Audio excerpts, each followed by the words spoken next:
many people around the world still do it, is that people like to have things with colors, things that look different. People are fascinated by aesthetic and things that look different. So they started to find all of these rocks that were very green or very blue, and they start carving out, how do you call them, beads for necklaces, for example. And two of these rocks, for example, were malachite and azurite. Right? Azurite is blue, as the name says, and malachite is green. And this, of course, is not found everywhere, but there are mines with these rocks, for example, in the Balkans, Russia. in Central Europe, etc. So people knew about these rocks and they were using them to do jewelry. And then another thing happened in the Neolithic. People started to fire pottery. They didn't have pottery before, but they realized that they could use clay, and with very high temperatures, they could fire and make vessels, containers, right? At some point, they start firing pottery at higher and higher temperatures. And they also start to decorate pottery using rocks. For example, what's the English word? Graphite? Graphite. Which is for pencils. Yeah.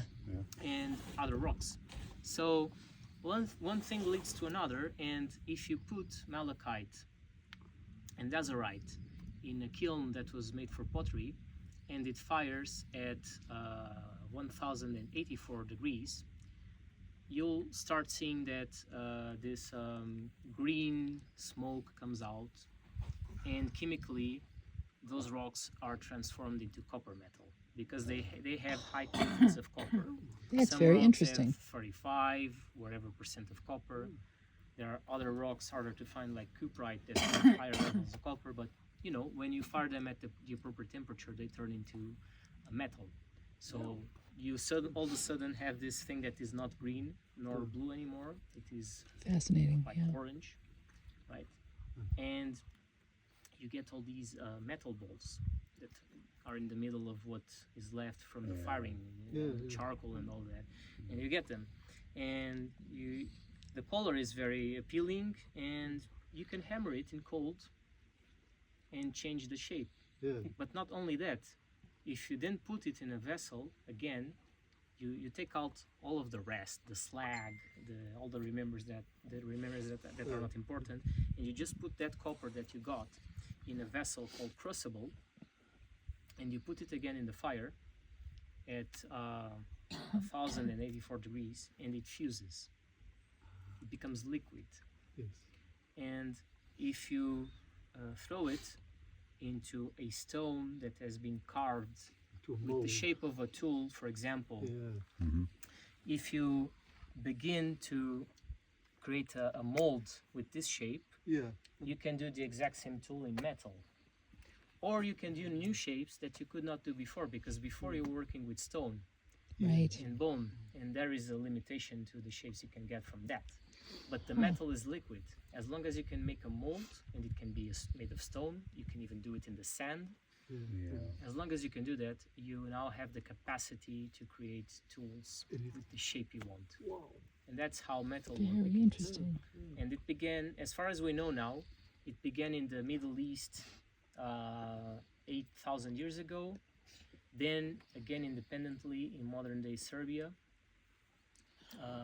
7,000 years ago. Then in Bulgaria.